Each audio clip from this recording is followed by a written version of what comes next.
Bueno, estamos acá en un Volkswagen Polo 2017. Vamos a sacarle la alarma del Servi. Ahí tenemos el spec.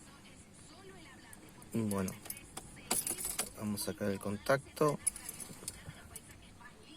Vamos a agarrar ahora entonces, apretar set.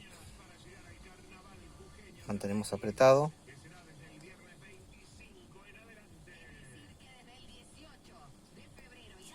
Ahora vamos a poner en contacto.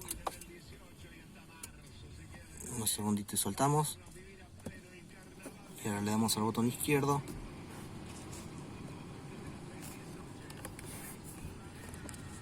Listo. Ahora lo vamos a sacar la llave de vuelta. Ponemos en contacto de vuelta. Y ya la alarma ya quedó lista.